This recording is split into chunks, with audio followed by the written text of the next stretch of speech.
Son las 6 de la mañana. Llega la hora de la verdad. Para pensar y analizar las noticias de Colombia y el mundo. La hora de la verdad. En la red de Radio Red RCN. Con Fernando Londoño Hoyos.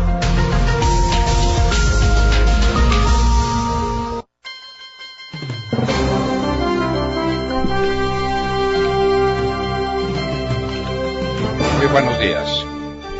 Son las 6 de la mañana de este martes 31 de enero de 2017, el día en que según el gobierno y según las FARC se concentran todos los guerrilleros de las FARC.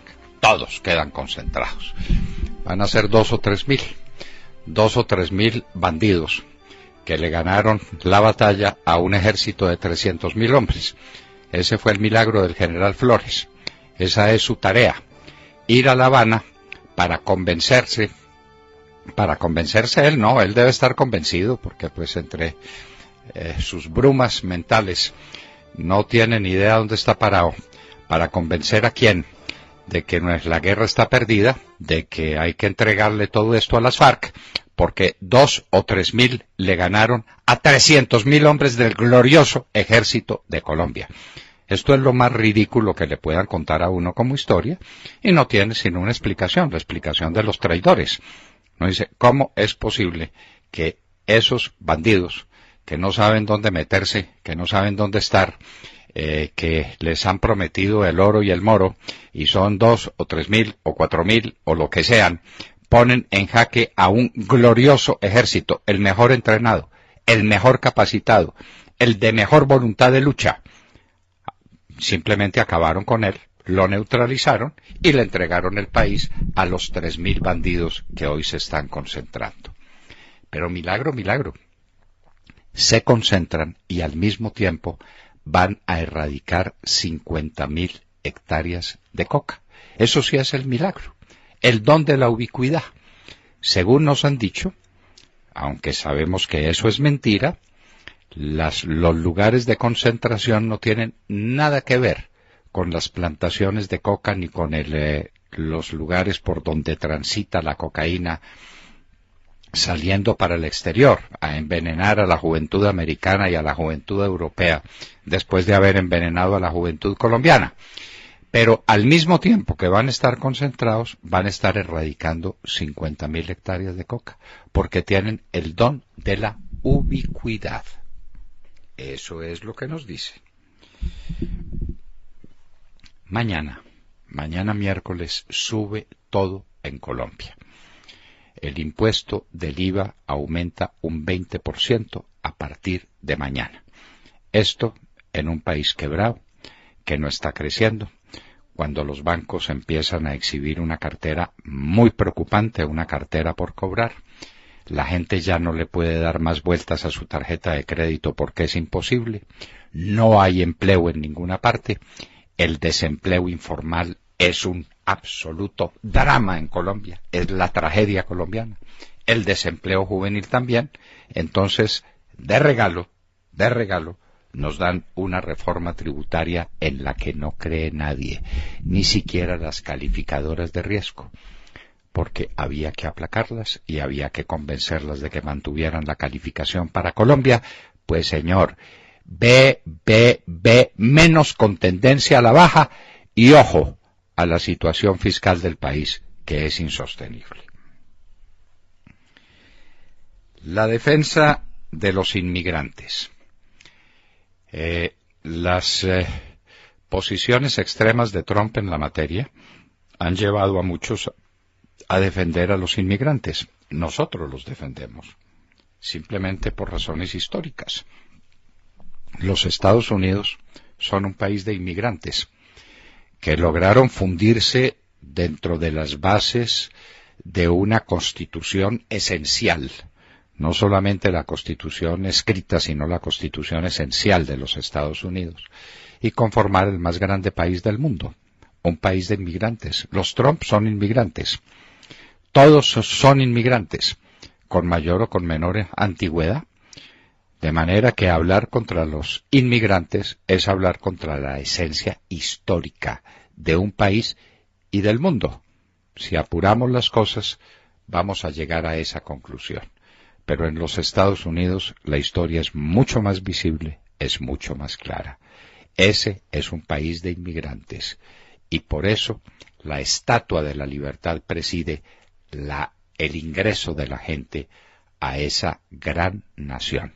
Gente de todas las naciones, de todos los pueblos, de todas las razas que conformaron aquel inmenso país que son los Estados Unidos.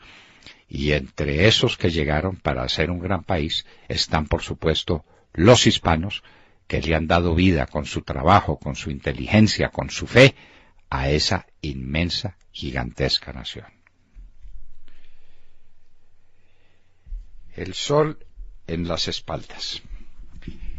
Al presidente Santos, como lo diremos en nuestra nota editorial, se le cerró el círculo, quedó aprisionado dentro de sus propias mentiras, y esto ya es el último estertor de una dictadura que agoniza. Santos tiene que enfrentar ahora el problema de las candidaturas, y es que todo el mundo es candidato, y cuando todo el mundo es candidato, todo el mundo se quiere diferenciar de un gobierno desprestigiado en una situación caótica. La situación del país es mucho más grave de lo que creemos los mismos colombianos. El escándalo de Odebrecht. Llamaron a declarar al doctor José Elías Melo, quien fue presidente hasta hace poco, hasta hace unos meses, de la Corporación Financiera Colombiana. Nosotros tenemos alta idea de su condición moral, de su condición profesional, y no vemos a la gente de Corfi Colombiana cometiendo estos atropellos. Pero pues estas son explicaciones que hay que dar, aclaraciones que hay que hacer. Lo cierto es que el país tiene paralizadas varias de sus más grandes obras. Lo de Navelena está en veremos, y es el río Magdalena, y es la esperanza del país para que el río Magdalena sirva para lo que está hecho por la mano de Dios. La parálisis de la Ruta del Sol 2, la parálisis, y esto ya no es con Odebrecht, sino que es con el señor Collins, a quien le están liquidando judicialmente la empresa. La obra está completamente parada, no hay comunicación con Buenaventura, no hay comunicación entre la cordillera, los dos lados de la cordillera central, que es gran parte de la economía nacional, de la vida de la nación. ¿Y quién va a seguir las obras? ¿Y cómo las van a seguir? ¿Y en qué condiciones? Nada se sabe. La encuesta de Jean Haas era lo que le faltaba a este gobierno. Jean Haas está haciendo un trabajo maravilloso, porque lo viene haciendo semana por semana, tomándole el pulso a la nación. Montserrat Fernández nos contará de este verdadero desastre de imagen. Lo único que le importa a Santos es la imagen. Y Jean Haas habla precisamente de su imagen, de cómo ven los colombianos su propia situación y la situación del gobierno. Tenemos una excelente noticia. Los precandidatos del Centro Democrático se han unido, se han dado un abrazo y han dicho que su campaña estará presidida por el respeto, el apoyo y la confianza. Harta falta hacía una declaración como esas. Reunión de Trump y Netanyahu, el premier de Israel, para el próximo 15 de febrero. Mucho que tratar. ¿Dónde va a estar la embajada americana, por ejemplo? El tema de las colonias que está fundando Israel en las zonas ocupadas, y un misil balístico que acaba de disparar Irán. Los Estados Unidos mantendrá con Irán la posición complaciente y manguiancha de Obama, cambiará de posición.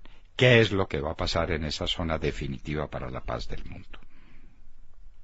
La ONU le exige a Trump respeto a los derechos humanos en materia de inmigración y en la utilización de métodos de tortura. Eso nos parece absolutamente inaceptable, volver a los métodos de tortura para arrancar confesiones. Esto sí es volver a la época de las más bárbaras naciones. Correa, el sátrapa del Ecuador, estuvo en una España llena de ecuatorianos. A Ecuador le está pasando lo que a Colombia, que el único producto de exportación importante que tienen es el de sus conciudadanos. Ayer veíamos la cifra de casi 5.000 millones de dólares que los colombianos en el exterior mandaron para este país en el año 2016. Es lo único que estamos exportando. Lo único que exporta Colombia son colombianos. Lo único que exporta Ecuador son ecuatorianos. Protestas en Londres contra decisión de Trump de no recibir migrantes de 7 países árabes. ¿De qué tamaño y qué alcance tienen esas protestas? Imposible saberlo. Que son muy agresivas, de eso no cabe duda. La comisaria europea de Comercio anuncia que países como Japón y como México están incitando a la Comisión Europea para que tomen decisiones en materia de libre comercio para prevenir lo que pueda ocurrir con el proteccionismo de Trump y de los Estados Unidos. Justin Trudeau, el premier del Canadá, hace saber al 1 millón de inmigrantes musulmanes que están en su casa. El fin de semana hubo un ataque en el Centro Cultural Islámico de Quebec con 6 muertos y 8 heridos. De eso se habla poco o nada. Colombia deforesta sin compasión para darle gustico a las FARC. Estamos acabando con el país. Y eso que no se habla de la manera como estamos tratando nuestros ríos para robarles el oro que llevan en las entrañas, convirtiéndolos en lodazales. Por supuesto, las FARC dicen que ellos no son. No, ellos no son, en absoluto. Entonces, ¿quién es? Este gobierno incompetente, con este ejército neutralizado, congelado, no son capaces de ganarle la guerra a unos montajes industriales gigantescos que hay en los grandes ríos de Colombia para sacar oro. Como tampoco es capaz de combatir el narcotráfico y están permitiendo la deforestación que ahora la OCDE le censura a Colombia. Queremos entrar a la OCDE. La OCDE le dice, nosotros estamos ganando un 4.3% de frontera forestal todos los años. Y ustedes están perdiendo más que eso año por año. Explíquenos. Le explicamos con mucho gusto. Las FARC, el narcotráfico, están acabando los bosques de Colombia y están arruinando el porvenir del país. Y en Hoy en la Historia recordaremos la batalla de Stalingrado, que termina prácticamente un día como hoy, 31 de enero del año de 1943. Para Vasily Grossman, el grande periodista que estuvo en esa zona donde se hizo mundialmente famoso y le abrió espacio a su grande obra Vida y Destino, comparable con el Plácido Don de Sholojov y con Guerra y Paz de León Tolstoy. Es Vida y Destino de Grossman. La batalla de Stalingrado terminó un día como hoy, 31 de enero de 1943. Para los comentaristas serios de la guerra, ese fue el punto final de Hitler. La operación Barbarroja había terminado en un desastre total. Stalingrado pudo mantenerse. De todo esto y de mucho más hablaremos con ustedes en las próximas horas en la Hora de la Verdad. Muy buenos días a todos. Iniciamos hoy la mañana y con una nueva encuesta de Jan Haas, usted lo decía. Una encuesta que confirma lo que aquí decimos todos los días. La popularidad del presidente Juan Manuel Santos, a pesar del Nobel de Paz y del despliegue que hace todos los días en el exterior, pues está en el suelo. Solo el 19% de los colombianos aprueba su gestión y el 71% la desaprueba.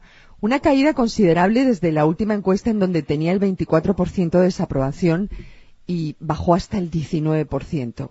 Al gabinete ministerial le va incluso peor, que ya es decir, y tiene el 16% de aprobación y el 76% de desaprobación, como para cerrarlo, ¿no? Y, lo que es más después grave, de Odebrecht, imagínense lo que va a quedar después de Odebrecht. Sí. Aunque intente desviar la atención de la corrupción hacia otros lugares, no le funciona. Y lo que es más grave, el proceso de paz no acaba de convencer, que ese ha sido su único tema durante estos años. Y por mucho Nobel que le den al presidente y mucho show en el exterior, el proceso de paz tiene niveles de impopularidad preocupantes. Pasó del 58% de desaprobación en la última encuesta al 65% en esta nueva. Solo el 29% se cree el cuento del proceso de paz con las FARC. Y entre los nativos digitales, que son los jóvenes, es incluso peor. El 66% lo desaprueba. La economía, que como dice usted, eso es lo fundamental, ¿no? Es un tema de economía. El termómetro está al rojo vivo. El 90% de los colombianos, 90%, cree que la economía está estancada o en retroceso.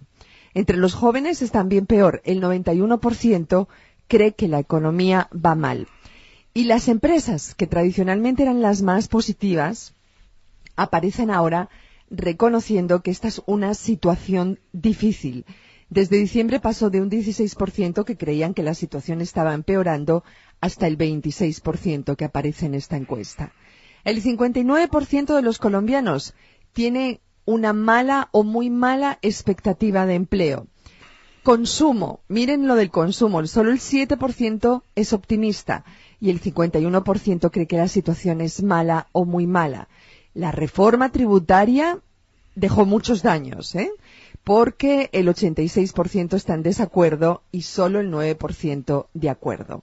Quizás por eso, y para finalizar, el 78% de los colombianos creen que la situación va por muy mal camino. En definitiva, un panorama poco alentador y muy preocupante. Pregunto, ¿qué tiene que decir a esto el gobierno? ¿O será que va a ignorar esta encuesta como hace siempre con todas las encuestas? Como hace siempre con todas las encuestas objetivas y serias. Mañana seguramente sale otra encuesta del señor Lemoine diciendo que por unanimidad los colombianos aplaudimos a Santos y que estamos viviendo en el mejor de los mundos y que nunca la economía fue tan próspera como ahora. Pero eso la gente no se lo cree. La gente le cree a los encuestadores serios, objetivos, que están haciendo un trabajo continuo, permanente. Y ahí estamos. Ahí estamos en esto que es sencillamente desolador, Montserrat. Alguien dijo que no se podía gobernar contra el 51% de la población. Pues Santos pretende gobernar contra el 78%. Entonces, ¿cómo? ¿Cómo? ¿Con qué? Pues con nada. Con cuentos, con mentiras, con embustes. Los medios de comunicación ayer, ¿cuándo fue? Antier tal vez, salió hablando del código de policía. Una materia de la que no tiene idea, no ha visto el código ni en el primer artículo, pero ahí le escriben una cosa y la lee por teleprompter convencido de que así cautiva a las grandes audiencias. Con cada cosa de esas, Montserrat, lo que hace es perder más imagen. Los colombianos ven su situación, su afrentosa situación, sin empleo, sin con qué comprar el mercado, sin con qué pagar las deudas en los bancos, y sale Santos hablando maravillas y la gente se indigna mucho más de lo que está. William Calderón. Doctor Londoño, buenos días Colombia, gracias por invitarnos a sus hogares y a sus vehículos. Hoy es martes 31 de enero del año 17, son las 6:25 de la mañana. El jefe negociador del gobierno, Juan Camilo Restrepo Salazar, dijo que las reuniones previas entre las delegaciones ayudaron a destrabar el proceso para avanzar hacia la instalación de una mesa formal y aclaró que por su calidad de negociadores no entran en pormenores de los delitos de esta guerrilla como el secuestro. Así lo aseguró a RCN. Restrepo se refirió al anuncio de la liberación de Odín Sánchez antes del inicio de la mesa pública con el ELN y aseguró que más allá de lo acordado no entran en pormenores como la entrega del dinero que ha recibido esa guerrilla por su liberación. Abro comillas. Nosotros, el gobierno, no somos una comisión investigadora de secuestros. No estamos involucrados en esos pormenores, aseguró Restrepo Salazar. Agregó que si el ELN ha recibido dinero por la liberación del excongresista, hace doblemente reprochable este secuestro, de manera que, en ese sentido, habrían cometido un delito que será judicializado por las autoridades. Doctor Londoño, entonces, ¿en qué estamos? ¿En qué estamos? Esos son pormenores, William. Para el doctor Juan Camilo Restrepo, la vida de colombianos que están secuestrados, viviendo una vida infrahumana, porque una vida sin libertad y con la libertad perdida con tanta injusticia es una vida infrahumana. Eso es un pormenor. Eso no vale la pena. Y a él le parece que entonces el ELN tiene plenas condiciones para empezar a discutir con ellos el porvenir de la patria, y la transparencia, y la moralidad pública, y la nueva democracia. No hay derecho. Uno discutiendo la esencia, la vida del país, con unos secuestradores que se reputan como tales, que el señor Beltrán sale muy orondo a decir, sí, tenemos unos secuestrados, parece que son 160 los que tienen. 170, sí. Bueno, o 170. ¿Cómo le parece, pues, entonces, la historia? Pablito, y esos colombianos le valen un bledo al gobierno y al doctor Juan Camilo Restrepo. Ese es un problema de estimativa, ese es un problema de valores. Una persona que piense así, pues es así. Es así, y que valora así, es así. Y eso es irreparable, eso es irredimible. La falta de luces se puede resolver con alguien que lo alumbre de cerca con un bombillo. La falta de valores no se resuelve con nada, con nada. El doctor Restrepo está demostrando cuál es su nivel valorativo, cuál es su pauta axiológica, qué le importa la vida humana y los derechos de los colombianos. ¡Qué horror lo que está pasando! Y nos vamos para los Estados Unidos porque Cristina Londoño tiene mucho que contarnos, como ustedes comprenderán. Buenos días, Cristina. Hola papi, muy buenos días y muy buenos días a todos. Bueno, hasta ahora estamos conociendo cómo es el estilo del liderazgo del nuevo presidente Donald Trump y anoche quedó clarísimo que no le tiembla el pulso. Algunos lo están aplaudiendo y otros están criticando su decisión de votar del puesto a la secretaria de Justicia interina Sally Yates. Ella estaba liderando ese ministerio mientras Jeff Sessions es confirmado por el Senado. Él es el nominado de Trump a la cartera de Justicia. ¿Qué fue lo que pasó con la señora Yates? Bueno, ella prácticamente desafió a Donald Trump al decir públicamente que se negaba a usar el Departamento de Justicia para defender al gobierno de dos demandas que fueron presentadas por el Estado de Washington y otra por una coalición musulmana en respuesta a la orden ejecutiva del presidente Trump de negarle la entrada al país de personas de 7 naciones de mayoría musulmana. Como ustedes habrán visto, detractores de la medida de Trump la rechazaron con fuertes protestas en las calles y aeropuertos, asegurando que viola la Constitución porque es una política antimusulmana. Mientras el gobierno Trump dice que lo que está pasando es que necesitan un tiempo para crear un proceso más confiable de investigar el pasado criminal o delictivo de las personas que vienen de estos países que otras administraciones han denominado como naciones que promueven el terrorismo, y dicen que ellos lo que están tratando de hacer es proteger al país, que no quieren reaccionar cuando haya un atentado, sino que quieren tomar medidas proactivas para que no pase nada en este territorio. El gobierno Trump dice que simplemente está poniendo la seguridad de sus ciudadanos primero. Sin embargo, como ustedes ya sabrán, esta medida está siendo criticada por muchos países del mundo, por naciones, la ONU y por decenas de compañías aquí en este país, especialmente compañías de Silicon Valley como Google, Uber, Apple, Airbnb, que ya anunciaron medidas para apoyar a los refugiados de estas naciones. Starbucks incluso aseguró que en los próximos 5 años va a emplear a 10,000 refugiados en sus tiendas, en sus cafés, en todo el mundo. y otras compañías como Ford y Nike también han condenado la decisión del gobierno.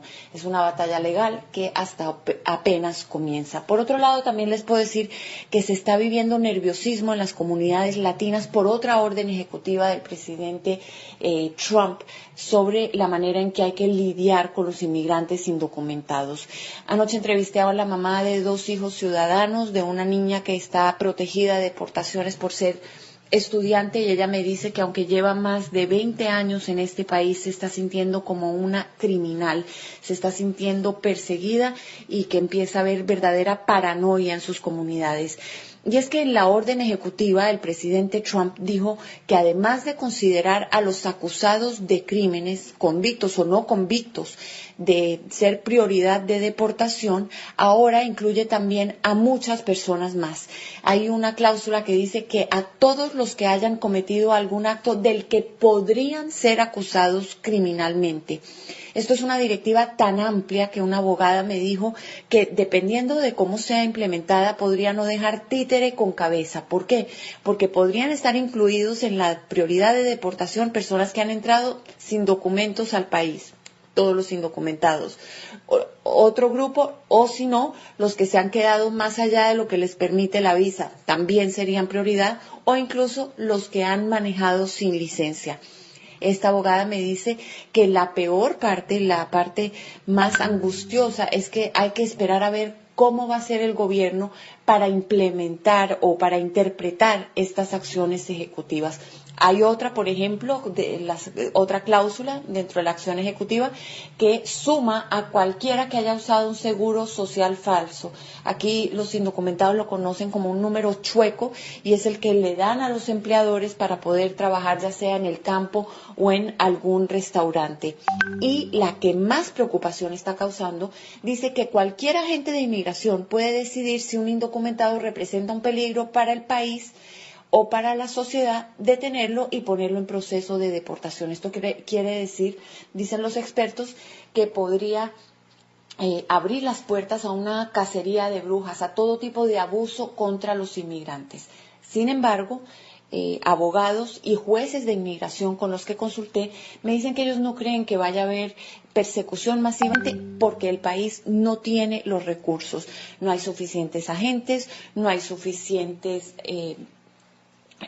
centros de detención y no hay suficientes cortes de inmigración. En las cortes de inmigración, por ejemplo, hay una demora, hay más de 533,000 casos estancados y los abogados le están recortando a la gente que la ley todavía se mantiene en pie, que es el Congreso el que hace las leyes y que las leyes de los Estados Unidos dicen que cualquier persona en proceso de deportación tiene derecho de defenderse y pelear su caso ante un juez. Esto es muy importante. Sin embargo, aseguran que a las personas que más mal ven en este nuevo panorama son a las que ya tenían órdenes de deportación porque esas sí las pueden agilizar. Es lo que tengo por el momento. Ahora regreso contigo al estudio, papi. Que tengas muy buenos días y muy buenos días a todos. Bueno, no soplan muy buenos vientos para el gobierno de Trump y para él a propósito de este tema de los indocumentados. Algún día la familia de Trump fue indocumentada.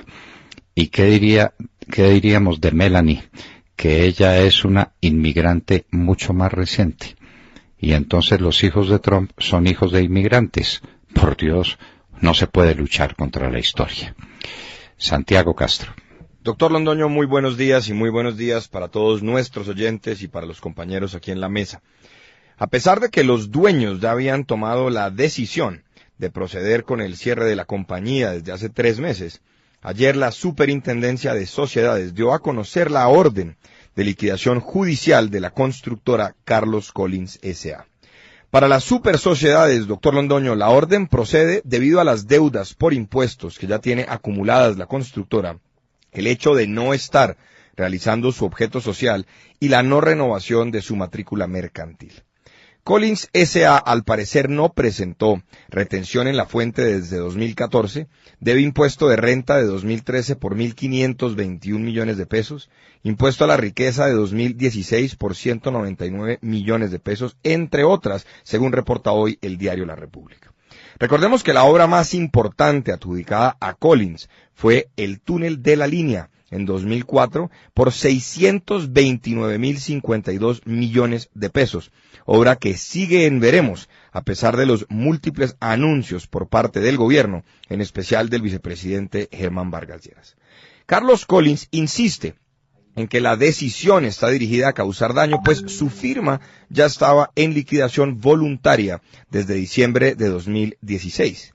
Para el empresario, el vicepresidente quiere perjudicarlo. El túnel de la línea tendrá un valor, doctor Londoño, un valor final de 1,8 billones de pesos, 3 veces más de lo proyectado inicialmente, y en marzo de este año se llevará a cabo una nueva adjudicación. El nuevo plazo de la obra sería de 12 meses. La empresa de Collins también formó parte de la Sociedad Concesión Autopista Bogotá-Girardot, proyecto que fue sancionado por 151.000 millones de pesos por la variante en el tramo El Boquerón. Es una de las obras que al parecer van a tener que esperar. De manera, doctor Londoño, que el escándalo de Odebrecht tiene la Ruta al Sol, el proyecto para la recuperación de la navegabilidad del río Magdalena, la Ruta Ocaña-Gamarra, entre otras, en veremos. El túnel de la línea no ve la luz. Las obras 4G ya no generan la misma confianza que cuando se anunciaron. La infraestructura en Colombia, esa locomotora, doctor Londoño, que jalonaría el crecimiento económico, está andando con mucha dificultad. Prosperidad para todos. Se le olvidó la carretera Villeta-Guaduas, que es una carretera fundamental para el país, Santiago. Veo que usted no recorre mucho esa carretera. Yo la recorrí tantas veces que me montaba en el carro y le decía ¡ucha! Y el carro seguía por la carretera. Sin la carretera Villeta-Guaduas, todo lo demás es paja. Doble calzada hasta Villeta. ¿Y ahí qué? Llega un embudo, y en ese embudo se pierde todo el tiempo y se pierde todo lo que se ha ganado hasta Villeta y después lo que se gana de Guaduas hacia allá. Y esta es la gran obra que el país tiene pendiente. Andrés Uriel Gallego dejó todo listo, menos ese tramo de la carretera donde hubo muchas discusiones sobre cuál era la obra que se debía emprender. Recuerde que hay un contrato con unos españoles, ese contrato se rescindió y entonces han pasado los años y 5 del gobierno de Juan Manuel Santos y no es capaz de tomar una decisión, pero eso sí tenemos al vicepresidente más ejecutivo de la historia y no le funciona el túnel de la línea, no le funciona la Ruta del Sol, no le funciona Navelena, el río Magdalena, no le funciona Ocaña Gamarra, no le funciona Villeta Guaduas, no le funciona nada. Tata Castro. Doctor Londoño y a todos los oyentes, muy buenos días. Colombia y Venezuela empataron ayer a un gol en el inicio del hexagonal final del Suramericano Sub-20 de fútbol, jugado en el Estadio Olímpico Atahualpa de Quito. La Vinotinto se puso arriba en el marcador en el minuto 36 cuando Jefferson Soteldo, de tiro libre, dejó inmóvil al arquero colombiano. El partido sin emoción se puso peor para Colombia, ya que en el minuto 71 quedó con un hombre menos después de que Carlos Cuesta viera la tarjeta roja. Y cuando parecía que Venezuela se llevaría los primeros 3 puntos del campeonato, apareció el milagro para los dirigidos por el Pizzi Restrepo. Pena máxima a 5 minutos del final que ejecutó Juan Camilo Hernández e igualó el resultado. Venezuela completó 5 empates, sigue sin poder ganar y así está en la fase final. Colombia no convence, no genera fútbol y eso que su entrenador, doctor Londoño, dijo ayer que este fue el mejor partido del equipo con el balón. Juzguen ustedes. El próximo jueves Colombia se enfrentará a Argentina, que ayer fue sorprendida por Uruguay con goleada 3-0, y Venezuela lo hará con el local Ecuador, que logró empatar con Brasil 2-2 luego de estar abajo 2-0. Brasil irá con Uruguay. Faltan 4 partidos para definir quiénes serán los 4 clasificados para el Mundial de la categoría que se realizará en Corea del Sur este año. Esperemos que Colombia mejore, que el Pizzi reaccione y no deje en el banco a las grandes figuras como Hernández, que le dio el empate ayer a Colombia.